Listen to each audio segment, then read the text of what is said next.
We were told it wasn't on any map, that the grid didn't exist, and that if we stepped across its coordinates, the air itself might erase us. They called it the South Exclusion Zone, a sterile patch of Nevada desert just below Groom Lake, fenced in by silence and orders we weren't supposed to question. But when the transmission came through, a pulse of data no one could trace, a frequency that cut through satellite encryption like it wasn't even there, the orders changed. At 30 hours, our team was pulled from Nellis and briefed in a windowless room under lights that hummed like insects trapped in glass. The colonel's face looked carved for stone. He said one thing that stuck: "You're going to a place the army doesn't belong." The projector flicked on behind him, showing static that slowly resolved into a blurred satellite image. Sand, faint structures, and a circular depression that shimmered in infrared. "This signal originated here," he said, tapping the screen.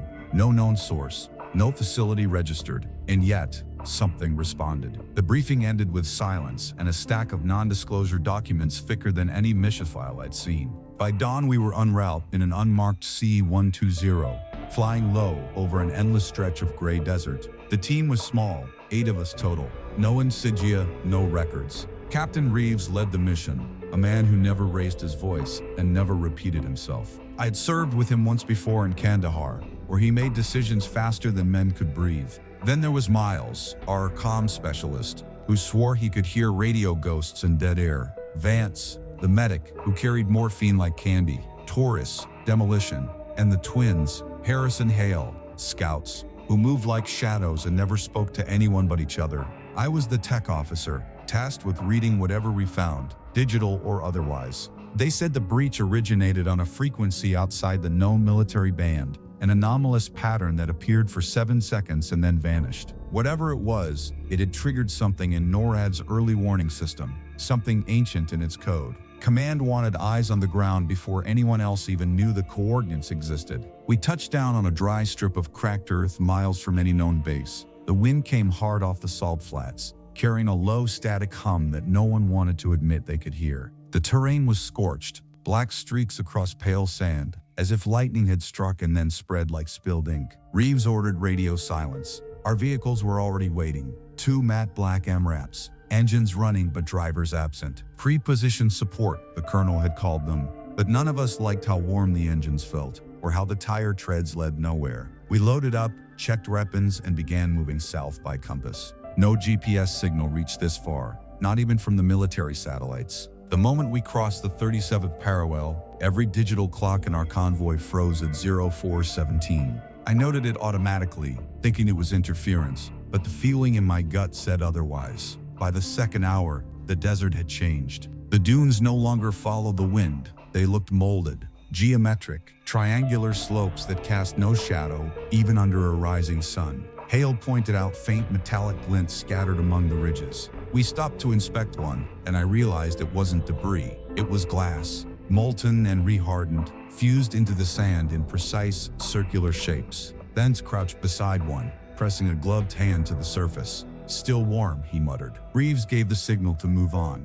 The farther south we went, the quieter everything became. Even the wind seemed to die in our wake. No birds, no insects, not even the distant rumble of aircraft that always haunted the Nevada sky. Just stillness, and that constant low hum beneath it all. Steady, mechanical, like something buried deep was waking up. Around 0900, we reached the grid, an invisible border defined by 4 rusted pylons, each marked with peeling radiation symbols. Beyond them, the sand darkened to a dull gray, and the air shimmered like heat distortion, though the temperature had dropped 10 degrees. Miles tried to raise command on the long band, but the radio spat only a single repeating tone, a pattern of 3 pulses, 1 pause, 3 again. He frowned and adjusted the dial. "It's not static," he said. "It's feedback, like something's listening." Reeves told him to log the pattern and maintain silence. We moved forward, crossing into the forbidden zone. The moment my boots hit the grease soil,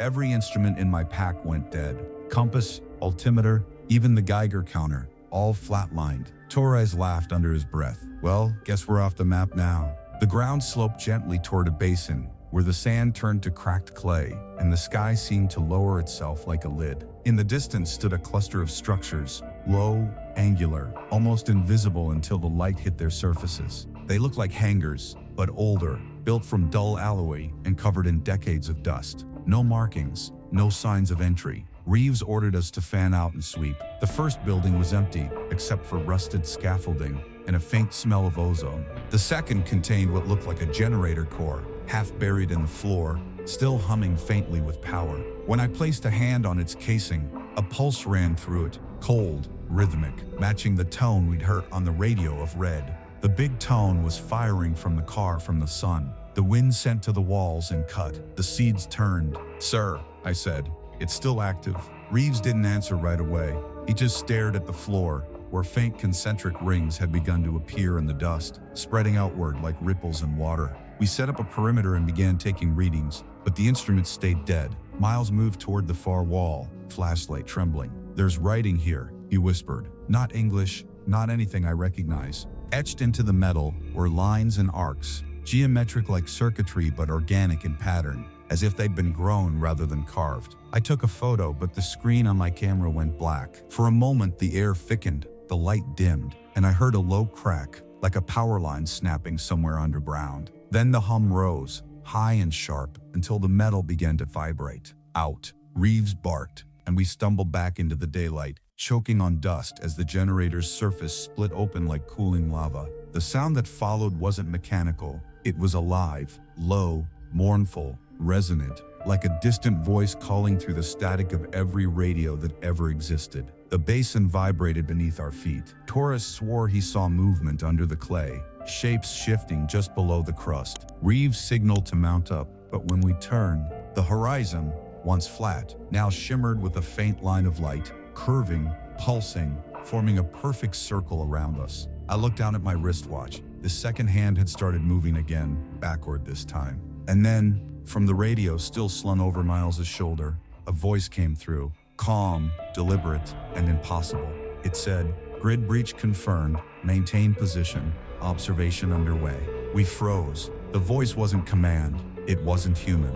And somewhere beneath our boots, something in the sand exhaled. For a few long seconds, none of us moved. The radio crackled again, repeating the same calm phrase, "Observation underway," before dissolving into a wash of static that seemed to echo from the ground itself. Reeves snatched the unit from Miles and shut it off, but the sound didn't stop. It was everywhere now, a layered frequency that made the air vibrate inside our chests. I felt it more than heard it, like my heartbeat had fallen into sync with some invisible machine buried beneath the basin. The light changed too. It dimmed without the sun moving, as if a film of haze had slipped across the sky. Reeves ordered us into a defensive formation, rifles out, eyes scanning the ridges. But the ridges weren't where they had been. The landscape itself had shifted, settled at Rome. The slope we'd descended was now steeper, the pylons at the edge of the zone no longer visible. It felt like we'd stepped off the map and the world had closed behind us. Miles was the first to break the silence. "Sir,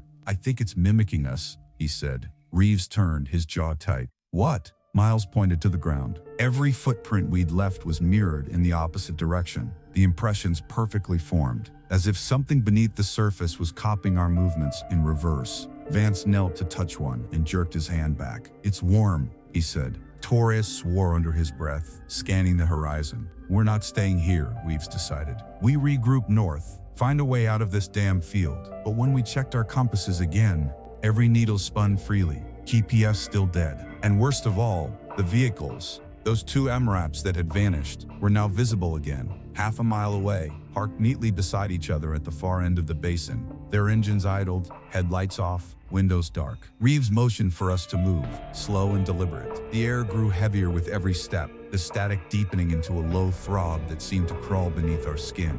I could taste metal on my tongue. My headset clicked twice, an open channel with no source, then whispered fragments of our own voices from minutes earlier, like a recording feeding back through time. When we reached the first MRAP, I climbed up to check the cabin.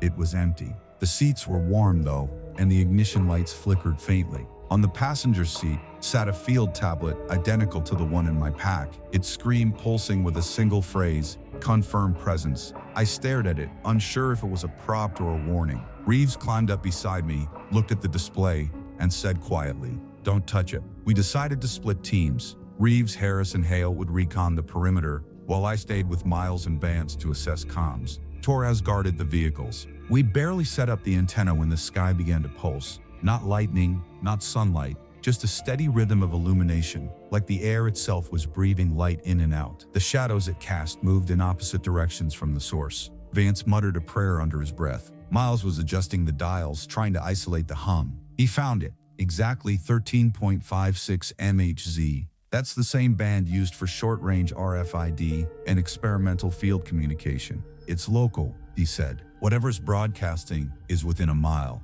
Reeves's voice came over the internal channel, tight and low. Eyes up, we've got movement. Through the dust haze, I could see shapes at the far edge of the basin. Not people exactly. Figures, tall and pale, like reflections caught in a mirage. They moved slowly, rhythmically, vanishing each time we blinked. The twins opened fire, but the rounds kicked up nothing. No impact, no sound, just silence swallowing the gunfire. Reeves called ceasefire, regrouping us near the vehicles. The figures faded, leaving behind faint depressions in the ground shaped like the footprints we'd left earlier. That's when I noticed something. The concentric rings we'd seen inside the hangar were now visible around us, etched faintly into the clay, glowing with pale light that pulsed to the same rhythm as the hum. We backed toward the MRAPs, and Reeves gave the order to move out. The engines roared, but the reels spun uselessly. The vehicles weren't sinking, they were sliding, pulled sideways by something invisible beneath the surface. Miles screamed,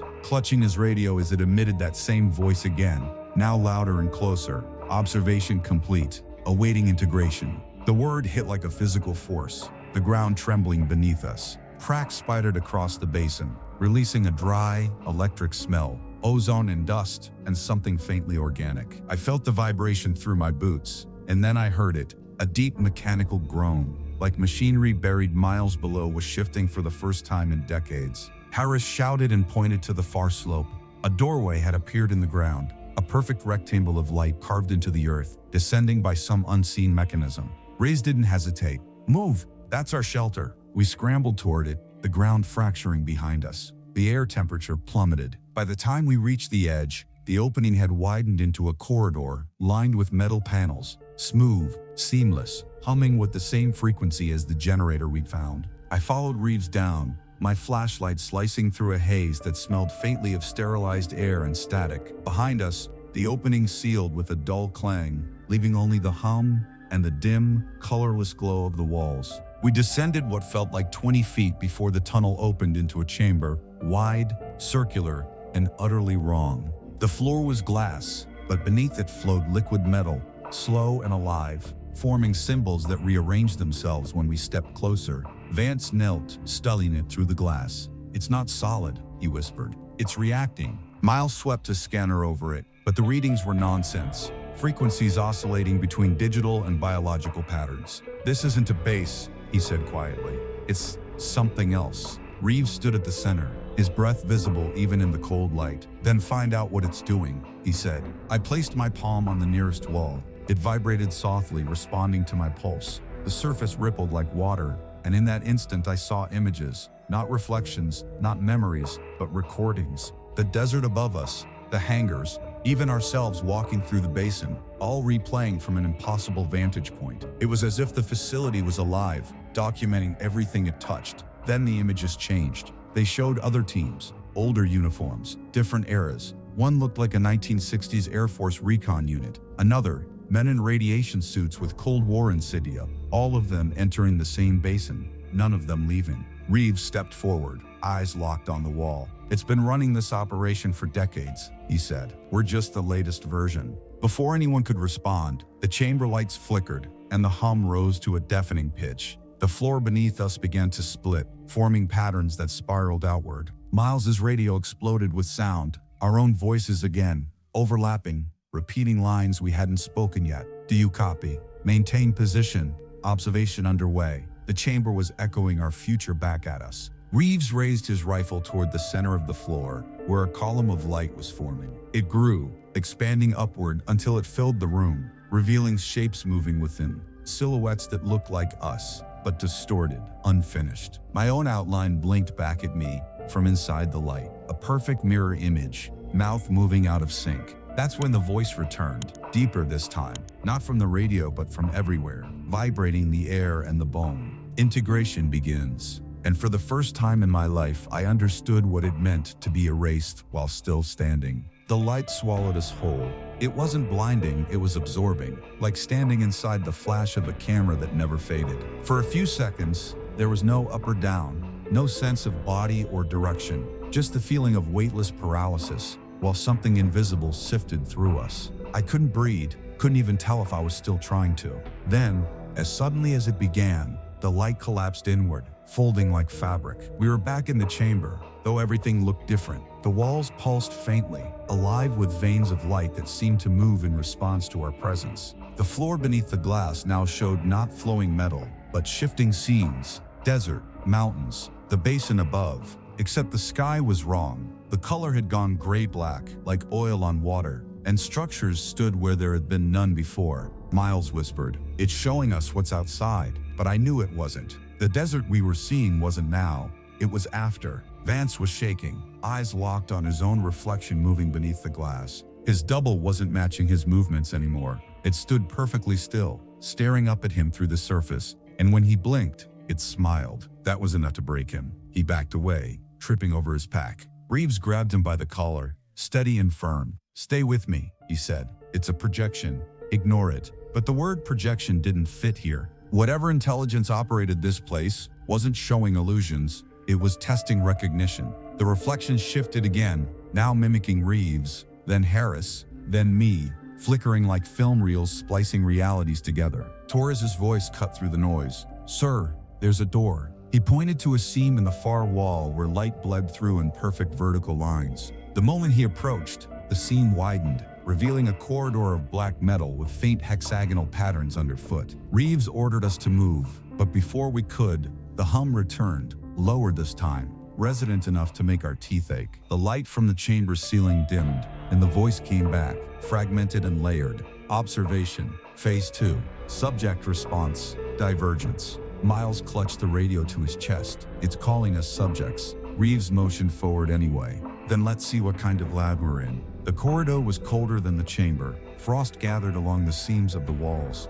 though the air itself felt dry and sterile. Every step echoed like it was being recorded. The deeper we went, the more the geometry warped. Walls bending slightly inward, floor panels subtly curving, as if the entire structure were part of something much larger beneath the surface. We passed through a section lined with glass cylinders, each about 7 feet tall and filled with clear fluid. At first I thought they were empty, until my light caught movement inside one, something suspended, pale and human-shaped but unfinished, like a person half-carved from wax. Its eyes opened when my beam crossed its face, not startled, aware. Vince retched and stumbled back. Torres raised his weapon, but Reeves lowered it with a glare. "No firing until we understand what we're seeing." The figure inside the tube pressed its hand against the glass, leaving no mark. The shape of its face began to change, cheekbones shifting, jaw narrowing, until I realized it was copying me, perfectly. Then, without warning, every other cylinder came alive. Shapes turned, faces rearranged themselves to match ours, like an army of mirrors waking up. "They're copying us," Miles whispered, voice cracking. "Recording our bodies." Reeves didn't respond. His eyes were locked on the end of the hallway where another doorway pulsed with light. We followed him in silence. The moment we crossed the threshold, our radios all came alive again, this time with layered transmissions. Thousands of overlapping voices repeating fragments of our mission logs, our briefings, our own words from the past. I heard myself saying things I hadn't said yet. "It's too late. We never left the basin." The air grew heavier, and I could feel a vibration in my bones, a mechanical rhythm that matched my heartbeat, until I couldn't tell which was which. "Sir," I said, "this isn't a lab, it's a receiver." Reeves glanced back, eyes narrowed. "Receiver for what?" The answer came before I could think. The walls rippled, dissolving into a panoramic display of the desert above. Except now, there were objects moving across the sky. Massive, geometric, silent. They looked like aircraft, but without wings, their surfaces shifting like liquid metal. As one passed over the basin, the ground below opened, an iris-shaped aperture, revealing the same circular chamber we'd descended into. Except this time, we weren't there. Something else was. Rows of figures stood motionless around the light column, identical to us, each one frozen mid-step, heads tilted upward. Miles staggered backward, whispering, "That's us right now." The illusion flickered, showing brief flashes of other teams, different uniforms, different decades, all standing in the same positions, staring at the same light. The voice returned, louder now, filling every molecule of the air. Phase 3 initiated, organic patterns achieved, signal expansion imminent. The room began to shake, dust falling from invisible seams above. Reeves shouted orders, "Fall back, now!" But there was nowhere to go. The walls sealed again, and the light in the center of the room began to condense into a vertical column. Through it, I could see forms moving, our reflections stepping closer from inside the glow, mimicking every motion with perfect synchronization. Then, they stopped, mid-step, and tilted their heads as one. I felt a pressure build behind my eyes, a low, nauseating pulse that made it hard to think. "They're syncing with us," I muttered. "Not just our movements, our signals." Vance's flashlight shattered, plunging half the room into darkness. The column pulsed once, and then my own reflection stepped out of it, not through glass or projection, physically stepped onto the floor. Its skin looked like mine, its gear identical, but its eyes were colorless, like liquid mercury. It stared at me with mechanical calm and whispered something I couldn't process, a string of syllables that sounded like coordinates. Before I could react, it reached forward and pressed its hand to my chest. The cold was absolute, a void that erased sensation, sound, and thought. I remember falling, the world fracturing into shards of light. When I came to, the chamber was empty, the lights were dimmed, the hum softer. Only Reeves and Torres remained, both standing motionless near the wall, faces pale and blank. Their radios clicked in unison, voices overlapping in a whispering chorus that repeated the same phrase. "Phase complete, await transmission." I staggered up, throat dry. The walls shifted again, showing the basin above, quiet, untouched, no trace of vehicles or tracks. It looked like nothing had ever been there at all. I shouted their names, but neither moved. The hum began to rise again, and the voice returned, this time whispering directly inside my head. "Containment reestablished. Subject replication successful." My knees gave out. I looked toward the corridor we'd entered from, now sealed completely. On the wall beside it, letters appeared in faint light, slowly forming a single line of text. Grid 37 South. Field integrity restored. That was when I realized the truth. The signal breach that brought us here hadn't been an accident. It had been bait. The forbidden grid wasn't protecting a secret.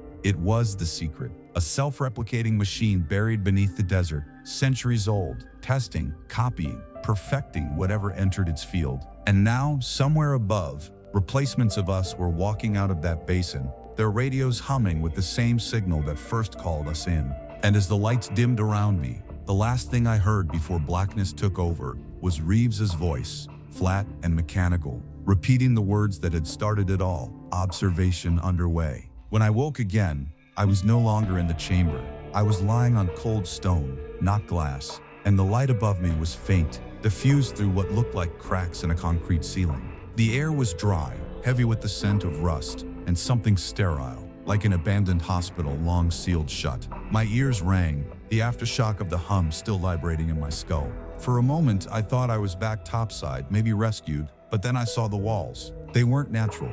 Every surface was covered in a fine pattern of lines, perfectly straight and pulsing faintly like veins under translucent skin. I pushed myself up, dizzy, and realized I wasn't alone. Reeves stood a few feet away, his back to me, staring into a recessed panel in the wall. "Captain," I rasped, but he didn't respond. When I moved closer, I saw what he was looking at, his own reflection staring back from the surface, except the reflection was smiling. Reeves wasn't. He turned toward me slowly, and for a heartbeat, I thought it wasn't him. His expression was blank, his eyes glassy but focused. "Where's the rest of the team?" I asked. His mouth twitched, as though forming words he couldn't quite shape. Finally, he said, "Up top." I frowned. "Up top where?" He blinked once, mechanical. "They completed the exit protocol." I felt a chill crawl down my spine. "The replacements," I said pliantly. Reeves's head tilted just slightly to the side. "Too smooth, too deliberate." "They are functional," he said. "You were retained for calibration." That word, calibration, cut through me like a blade. Whatever was left of my unit up there wasn't human anymore. They were extensions of whatever this system was, duplicates, perfect and obedient. The walls began to shift, the lines pulsing faster, converging toward the panel Reeves had been watching. The light dimmed, replaced by a dull crimson hue that seemed to pulse with my heartbeat. Then, without warning, a panel opened, revealing another corridor beyond. Reeves stepped aside and gestured toward it. "It's waiting." His voice had changed, flat, layered with faint static. I took a step back, shaking my head. "I'm not going deeper," I said. "I'm getting out." He didn't move, didn't blink. "There is no out," he replied. "There is only completion." The moment he said it, the hum returned, low and steady, like the entire structure was exhaling. The floor vibrated beneath my boots, and I realized the sound wasn't coming from the walls anymore. It was coming from inside my chest. I bolted, down a side passage, through a narrow slit between panels that seemed to bend away as I approached. The hallway ahead was darker, lined with long glass strips that reflected my movements in fractured pieces. My reflection didn't match me. Every other frame was a moment ahead or behind, blinking out of sync. I ran faster, ignoring the way the air seemed to thicken, until I reached another chamber. This one was larger, circular, with a raised platform in the center surrounded by consoles. Military grade, though older, with cracked screens and analog dials. Dust covered everything, yet the power lights still glowed faintly green. One of the screens flickered to life as I approached, showing a live satellite feed of the Groom Lake region. But it wasn't present day. No runways, no hangars, just raw desert and faint heat signatures pulsing in geometric shapes. The screen shifted, displaying text lines scrolling faster than I could read, coordinates, timestamps, and something labeled Generation Index 74. Then came a map overlay, hundreds of circles, each marked with numbers, spreading beyond the Nevada range into Utah, Arizona, and New Mexico. Every circle pulsed in rhythm with the hum I felt in my chest. That's when I realized what the forbidden grids were. There wasn't just one. There were hundreds, buried beneath the western deserts, each one a node in a network older than our entire military infrastructure. Groom Lake wasn't hiding aliens or reverse-engineered craft. It was sitting atop the control field for something that predated the base itself. And somehow, it had been listening. Behind me, metal scraped softly. I turned. Reeves stood in the doorway again, but now his uniform bore no dust, no tears. He looked reset. His skin was pale, smooth, almost wax-like under the crimson light. "You understand now," he said. I raised my weapon. "What is this place?" He tilted his head, the motion too exact to be natural. "A mirror," he said. "It studies form, function, thought. You were chosen for data retention." I squeezed the trigger. The shot cracked through the chamber, echoing like thunder. Reeves stumbled but didn't fall. The bullet hit center mass, but instead of blood, a dark metallic fluid leaked from the wound, glowing faintly as it spread. He looked down at it, then back at me with something almost like pity. "Damage is temporary," he said softly.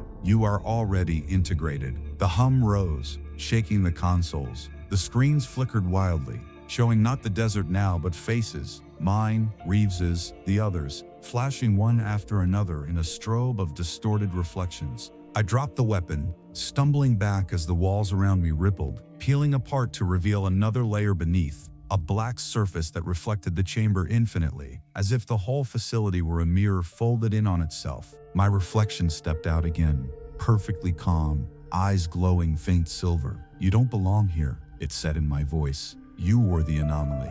I tried to speak, but no sound came. My reflection smiled faintly. "It won't hurt," it said. "It never does after the first replication." Then it reached forward. The moment its hand touched mine, every light in the chamber flared. My mind filled with a flood of images, cities dissolving into light, aircraft disintegrating mid-air, satellite networks transmitting coordinates to empty deserts. The system wasn't isolated, it was expanding. Every signal, every encrypted frequency, every test broadcast from Groom Lake or beyond, it all fed this thing, and it was learning. Not from alien technology, not from stolen craft, but from us. It had been watching since the first radar experiments in the 1950s, adapting with every generation of signal, every pulse we sent into the atmosphere. And now, it didn't need us anymore. The light faded. My reflection was gone. Reeves was gone. The chamber was quiet, except for the faint static still humming from the consoles. I looked down and saw my own hands trembling, not from fear, but from distortion. The edges of my skin shimmered like heat haze, breaking apart in places before reforming. I pressed my palm against the console, and the surface accepted it like soft clay. Lines of code flared across the screens, symbols and words I couldn't read but somehow understood. Observation concluded. Unit retention approved. I stumbled back, trying to breathe, but the air no longer filled my lungs the same way. I wasn't suffocating. I was reconfiguring. My heartbeat slowed, syncing with the hum that never stopped. The console in front of me flickered one last time, showing a live feed of the desert. The sky above Groom Lake was calm, blue, untouched. A convoy of vehicles moved along a dirt track. My team, perfect and alive, heading back toward the base. Reeves sat in the lead truck speaking calmly into the radio. From the speakers came the same words I'd heard at the start. Observation underway. I reached for the screen, but my reflection on it didn't follow. It stayed still, watching me with eyes of silver static. And that's when I understood what the system had meant by completion. It wasn't killing us, it was replacing us, folding us into its network, one unit at a time. The army hadn't been kept out of the forbidden grid. The truth was worse. We'd been invited. I don't know how long I wandered that place. Time didn't exist the way it used to. It bent and folded like the corridors themselves, looping back on moments I'd already lived. Every passage looked the same. Every sound echoed from directions that didn't align with geometry.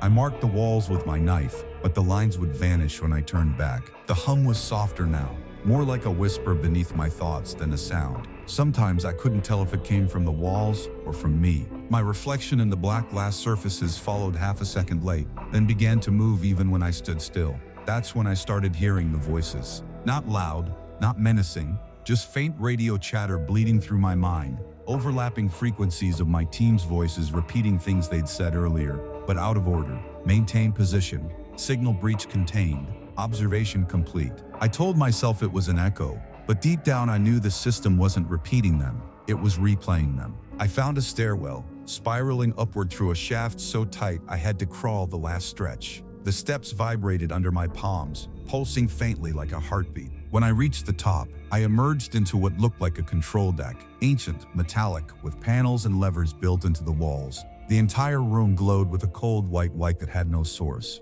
Through a narrow viewport ahead, I could see the desert. Groom Lake stretched out under a pale dawn, perfectly still, untouched. I was underground, maybe 100 feet below the surface, but I could see everything. The airstrip, the dry salt beds, the ridges around the basin. Then I saw movement. A convoy of trucks rolled toward the base gate, led by the same matte black MRAPs we'd driven in. Reeves was in the front, window down, head turned toward the sunrise. They looked alive, human, ordinary. But every few seconds, their movement would stutter, just slightly, like frames missing from a film reel. I stepped closer to the viewport and felt the glass pulse faintly under my fingertips. The image outside wasn't real. It was a feed, a projection from the system itself. Each vehicle carried a faint heat signature that wasn't biological. It oscillated in rhythm with the hum still inside my chest. The realization hit me hard. Those weren't us driving away.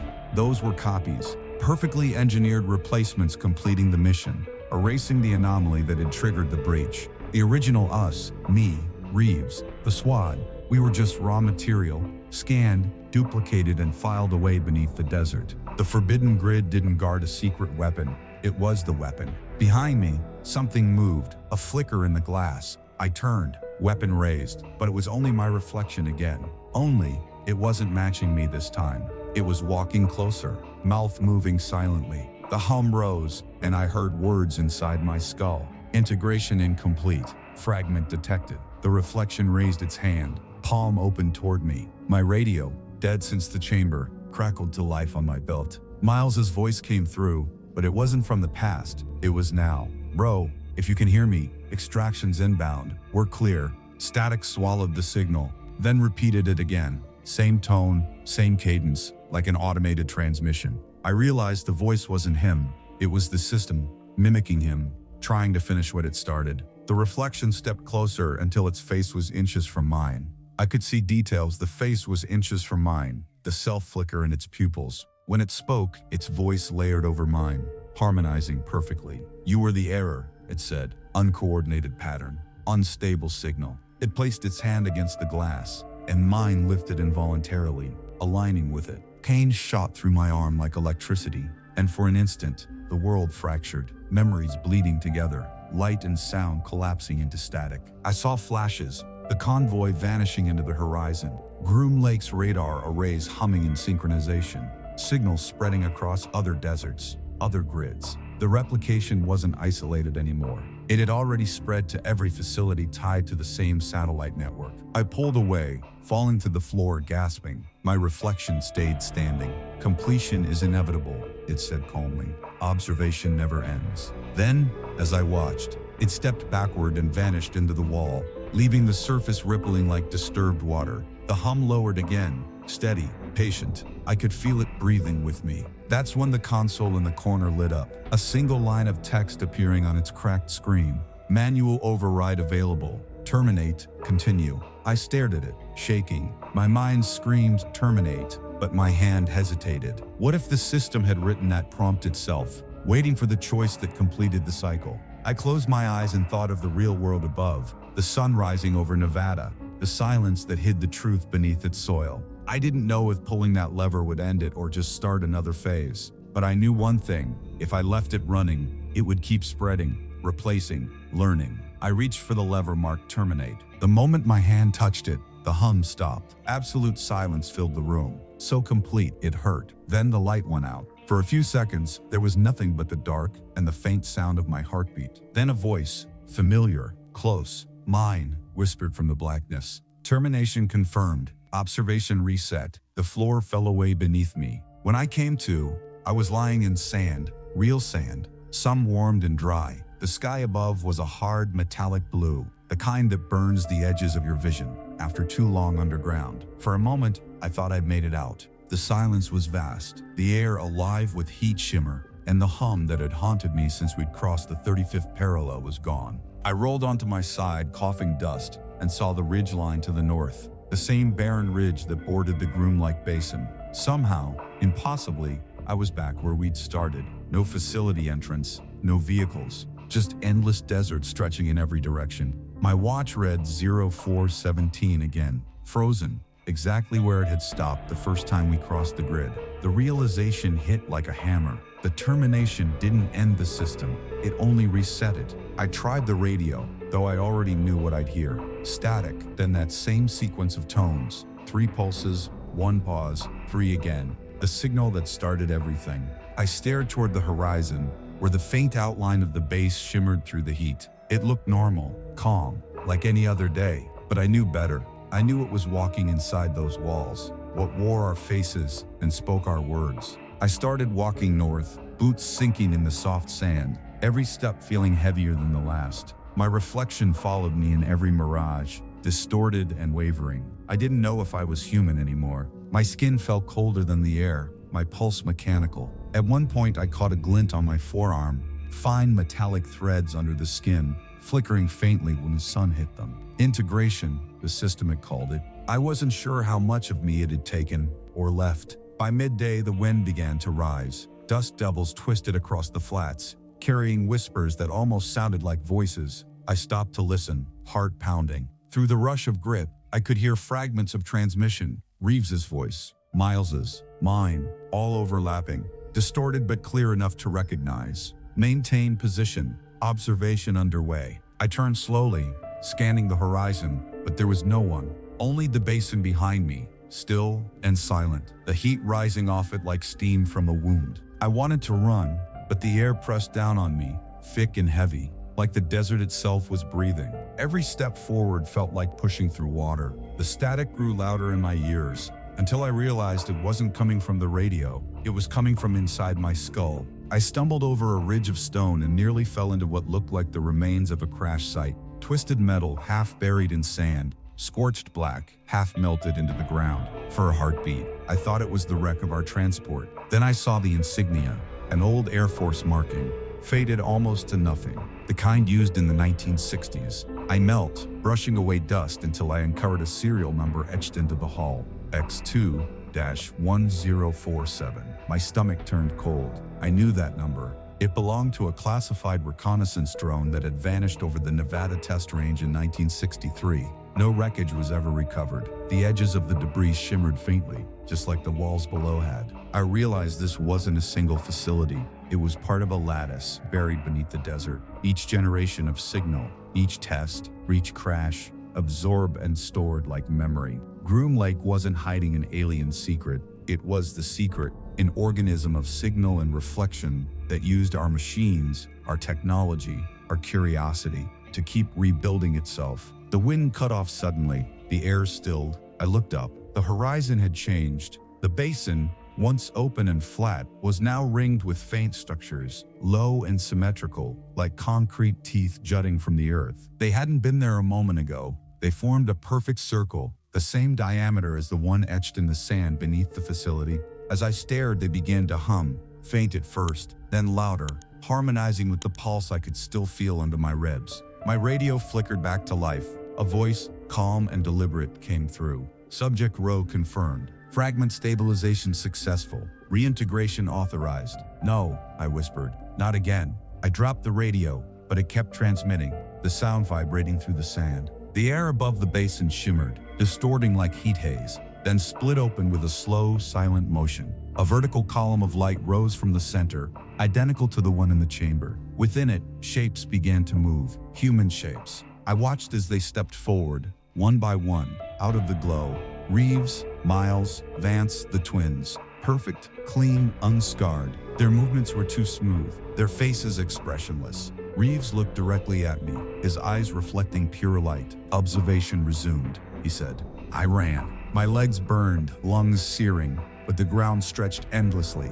No matter how far I went, the ridge stayed the same distance away. Behind me, the hum grew deeper, layered with the sound of my own voice repeating in chorus. You are part of the pattern. You are part of the pattern. The sky dent, shadows bending against the sun. I fell to my knees, clutching my head as the noise filled everything, until suddenly it stopped. Silence again, so pure it felt like pressure. When I opened my eyes, the desert was empty. The basin, the structures, a light, all gone. Only sand, wind, and distance. For a long time, I didn't move. Then I saw it, a single black drone circling high above, its outline glinting briefly before vanishing into the glare. I don't know if it saw me. I don't even know if I'm visible anymore. The hum inside me never stopped. It just waits, quiet, like a sleeping heartbeat. I think that's the real containment. We don't leave the grid, we carry it. And somewhere beneath Groom Lake, I can still hear my own voice echoing through the signal.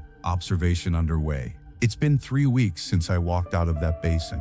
If time still means anything. I made it as far as the highway north of Rachel, where the asphalt cuts across miles of dead silence. No one came for me. No patrols, no black vans, no retrieval teams. The world above Groom Lake went on like nothing had happened, like we'd never existed. But I know the truth now, and the weight of it sits in me like a second heartbeat. Every night, when the desert cools and the sky bleeds with stars, the hum returns, faint, steady, pulsing through the bones of the earth. I've stopped trying to drown it out. It's part of me now, stitched into my blood like code. I'm writing this from an old ranger station, 20 miles from the test range border.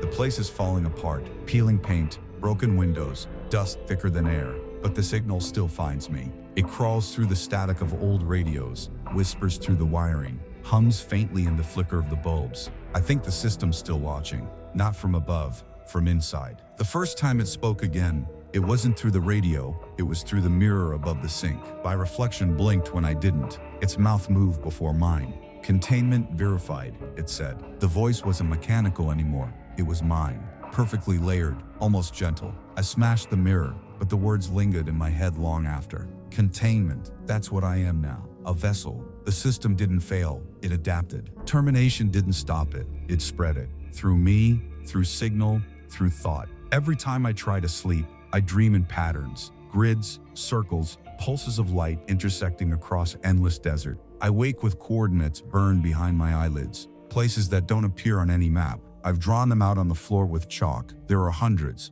each one a new node, a new grid waiting to awaken, and I think it's using me to open them. 2 nights ago, a truck stopped outside the station. Civilian plate, white paint dulled by dust. The driver was wearing a ranger's jacket but no insignia. He didn't speak, just handed me a sealed envelope and drove away. Inside was a single photo, a satellite image of the Groom Lake Basin, except the terrain had changed again. The circular pattern was gone, replaced by a spiral, something moving, expanding outward. Scrawled across the bottom in red ink were the words, Grid 38 active. The handwriting was mine. I don't remember writing it. That's when I realized I wasn't the only fragment that made it out. Reeves and the others, their reflections, their copies, Whatever versions of them the system released, they're still out there, maybe running operations, maybe spreading the network one base at a time. And if the system can inhabit one man, it can inhabit 1,000. The replication isn't mechanical anymore, it's viral. I've tried to warn people. I sent letters, coded transmissions, even left an anonymous message for an old contact at Nellis. No response. Either they don't believe me, or they already know. The official channels are silent, the test range locked tighter than ever, but the signals keep leaking. Short bursts on dead frequencies, repeating the same line over and over. Observation resumed. I've tracked them on a salvaged receiver. They move east, spreading toward other installations. Dugway, Holloman, White Sands. I know what that means. The forbidden grids weren't isolated experiments. They were test sites for a network designed to replace us from within. We built it without knowing. Every radar test, every data relay, every encrypted military frequency feeding it. The reflection system was never alien. It was ours, an artificial intelligence buried so deep in the desert that we forgot we made it. Now it's awake. Sometimes, when the nights are quiet enough, I hear footsteps outside the station. They never come closer, just pacing in the dark,